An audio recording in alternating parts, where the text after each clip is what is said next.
If, like me, you've been around the mini painting hobby for a long time, you'll have seen a lot of trends and techniques come and go in mini painting. But before zenithal highlighting and loaded brush blending were widespread techniques that we all used, people got from begun to done in some wildly different routes. Today we'll take a look at some of those old school defining features, talk about how they've changed and why that may be.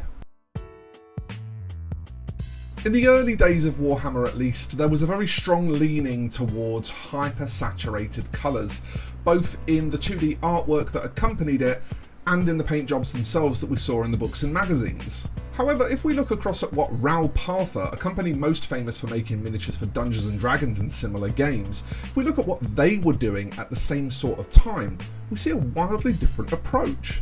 Whilst GW's more cartoony, clear and crisp approach was designed very much to make the most of their more advanced for the time period sculpting, Ral Partha tended to go with something that was a bit more inspired by traditional art, where the painter led the design, not the sculpt. And if we fast forward to today, we can actually still see this design philosophy in Games Workshop's painting. It may have got less saturated, less poppy and less bright, but there are clear indicators that the sculpt is leading the design and the painting is following. But this bright style from the early GW catalogues has been held onto by some painters, either out of nostalgia or out of just a preference for how it looks aesthetically. So it does seem to be what we often think of, first of all, when somebody says old school. But then that said, if we look at that Ral Partha style again, with its roots more in traditional painting, we actually see a lot more visual cues of what we would now consider the more high-end competition painting. I mean, just take a look at this Google search I did for competition painting and tell me that the results don't bear far more of a resemblance to what the Ral Partha models look like in the catalogues compared to the GW ones. Blacklining is a technique that I keep fondly alive in my own painting because I think it's a technique that really suits those more old school sculpts. Things like Reaper's Chronoscope miniatures, which I happen to be really fond of. There are a few different methodologies that painters used historically to skin this particular cat.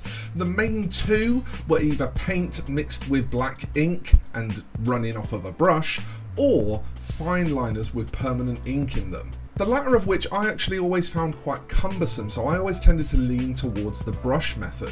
But a lot of people really still to this day love using liner pens to blackline their miniatures. But over the years, with the improvement in quality, usability and finish of products like washes and quick shades, that tends to be the direction that people have gone in now, with a preference towards adding deep shadow to their miniatures. But then in 2021, we have some truly fantastic black paints on the market now, such as Reaper's Solid Black or Scale's Art Black, that you can actually thin enough to do blacklining with, and they won't break up enough that you need to add any ink to them to keep the colour saturated. The side lining of black lining into the back line of our lineup is mostly a practicality thing, I think, with washes and contrast paints and the such like just being so easy and so accessible. It's kind of a big ask to expect most hobbyists to painstakingly black line a miniature in order to get that big deep contrast. But I, for one, am definitely in a camp of people who would love to see blacklining return to popularity. Not for every miniature by any means, but just where it's gonna look good, I'd love to see more of it. Okay, this point is a little bit less tangible, and that's mostly because it's less about the presence or inclusion of these things and more about how they've evolved over time as technology and habits have changed. Yellow, for example, in the 80s and 90s absolutely required painstaking multiple coats of thin paint built up over a white base. But now in the modern era, this process has been single-handedly revolutionised by one product. Well, and equivalents of that product from other companies, of course. The revolutionary Avalon Sunset will cover over black in 2 or 3 coats. It truly is an incredible paint when you compare it to the Bad Moon Yellow and the like that we were using back in the 90s. And what's more, even though it is a little bit of a desaturated paint, it does brighten up really easily with just some glazing over of contrast paints or washes. Similarly, greens because of their general tipping towards having a yellow base, and to a lesser extent reds were also considered problem colours during the old school era, because you just have to build up so much of them to get good solid coverage. But in the modern era, these colours have improved so much that it's just a bunch easier to do so many more things with them. I mean, could you even imagine trying to paint these bright green lines over black 30 years ago? Let alone the top 3 chapters here on this pick of old Space Marine chapters. That would be a terror. So whilst these colours definitely did feature heavily in publications where they were painted by professional painters, and they are definitely considered big hallmarks of the old school style, it wasn't actually until much later that what we were painting at home as hobbyists started to more closely replicate what we'd been seeing in books from years previous. At this point in time, the goblin green base covered in sand and dry brushed in yellow is literally the stuff of legend, and thanks to social media has actually been making this weird kind of mini revival in recent years. But by examining that, we can quite easily unpack a few factors that explain to us why we based that way then versus the much more advanced way that we base miniatures now. For a start, whilst the range of scenics and basing materials that we have available now is vast and varied, back in the 80s and 90s, that wasn't really the case. I mean, companies like Hornby, for example, definitely had ranges of phlox and trees and shrubs and grasses and that kind of thing. But the vast majority of those didn't actually make it onto miniature bases. Whilst a few of them definitely did, and some people certainly modelled with those products, a lot of them were just the wrong scale and didn't look right. Static grass applicators were pretty much unheard of back then. Almost no one had them, and applying static grass by hand was a nightmare, so a lot of people also snubbed that back in the day. And we most certainly did not have things like the Citadel box of skulls back then. If you wanted skulls to use for basing of all things, you'd literally have to chop up your miniatures to get them. So when you consider the availability and the usage understanding of products from the time, it's pretty clear to see what the Goblin Green base actually was, which is a simple, functional, available, accessible way to create a unified basing scheme. It's very much a product of its time, which I think explains why it's actually so iconic now. And in case you're staring at your screen right now, sneering or making a face and asking, but why was it green? You have to bear in mind that grass mats or modelling flock were probably the only products back then that were really available that you could actually afford to cover an entire gaming table with. So yeah, green was like the only thing that had actually fit. I think it would also be remiss not to have a chat about some things that we think of as very modern, but that actually come from years back in the hobby. The first one I want to bring up is oils and enamels, because these products are definitely thought of as very new school. There's a lot of people these days that are kind of scared to approach these products through thinking that they're extremely advanced and extremely difficult to use, and they definitely require different usage techniques and stuff like that, but they're actually really well established in the miniature painting hobby. Enamels were what we used for many, many years, and they actually took over from oil paints, which were the original paints that we used for basically everything.